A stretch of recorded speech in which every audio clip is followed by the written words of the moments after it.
आज हम 7वीं कक्षा का संस्कृत विषय का 11वां पाठ पढ़ रहे हैं।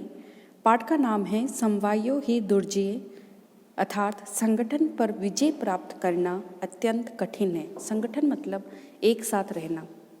पूरा एकस्मिन् वृक्षे एका चटका प्रतिवसति स्म। पहले एक वृक्ष पर एक चिड़िया निवास करती थी। प्रतिवसति का अर्थ होगा निवास करना। कि पुराने समय में एक पेड़ पर एक चिड़िया रहती थी। कालेन तस्या संतति जाता, समय के अनुसार उसे संतान उत्पन्न हुई। एकदा कश्चित् प्रमद गजे तस्य वृक्षस्य अध्ये आगत्य तस्य शाखायां शुण्डेन अत्रोटयत्। एक बार कोई मदमस्त हाथी ने उस पेड़ के नीचे आकर उसकी शाखा को अपनी सूंड से तोड़ देता है। चटकाया नीडम भूवि अपतत, चिड़िया का घोंसला जो है वो भूमि पर गिर जाता है। नीडम मतलब घोंसला। तेन अंडानी विशीर्णानि, उसके अंडे नष्ट हो जाते हैं।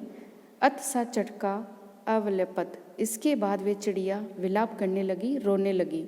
तस्या विलापम श्रुत्वा काष्ठकूट नाम खग दुखेन ताम अपृच्छत, उसके विलाप को सुनकर एक काष्ठकूट नाम का एक पक्षी दुखपूर्वक उससे पूछता है, भद्रे किमर्थम विलपसी इति, कि हे भद्रे किस लिए तुम विलाप कर रही हो, रो रही हो।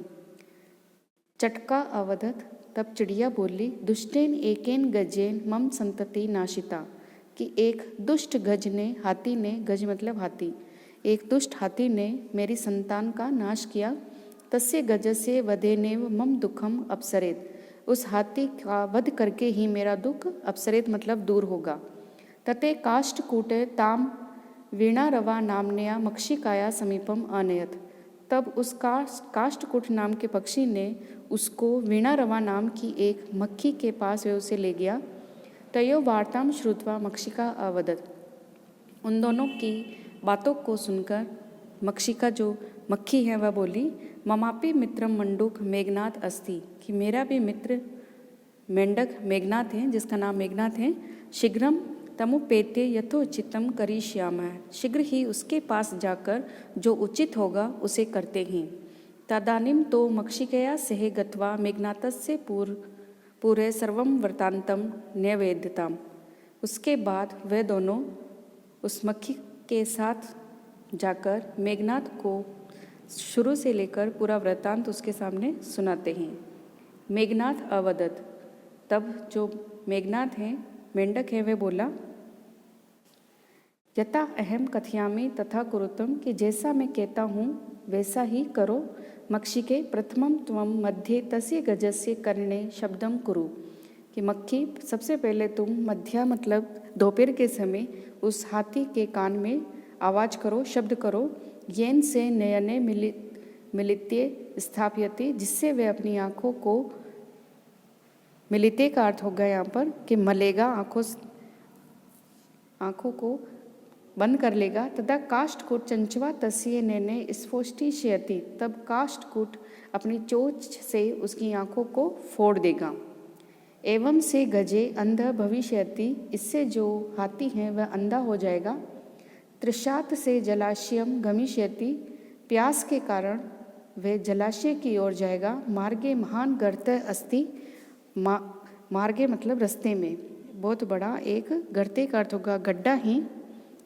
तस्य अंतिके अहम स्थापयिष्यामि शब्दम चे करिष्यामि, उसके अंत में मतलब उस गड्ढे के अंत में मैं बैठ जाऊंगा।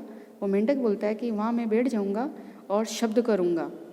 मम शब्देन तम गर्तम जलाशयम मत्वा से तस्मिनेव गर्ते पतिष्यति मरिष्यति चे, मेरे शब्दों से वह उस गड्ढे को जलाशय मानकर, जलाशय मतलब तालाब, तालाब मानकर वे उस गड्ढे में गिर जाएगा और मर जाएगा। अत तथा कृत्य से गजे मध्याह्ने मंडूकस्य शब्दम अनुसृत्य महत घृतस्य अन्ते पतिते वृत्तच्च, और इसके बाद इसी प्रकार वे हाथी मध्यांतर में दोपहर में मेंढक की आवाज़ का अनुसरण करके उस बड़े गड्ढे में गिर जाता है और मर जाता है। तथा चौक्तम, इसलिए कहा गया है, बहुनाम अपि असाराणाम समवायो ही दुर्जय। अनेक निर्बलों के समूह को भी जीतना अत्यंत कठिन होता है। इस कहानी से ये शिक्षा मिलती है कि जिस प्रकार छोटे छोटे पक्षी पशु पक्षी मिलकर एक बड़े से हाथी को हानि पहुंचा सकते हैं, उसे मार सकते हैं, अर्थात छोटी छोटी वस्तुएं मिलकर जो निर्बलों का समूह है उसे भी जीतना अत्यंत कठिन होता है।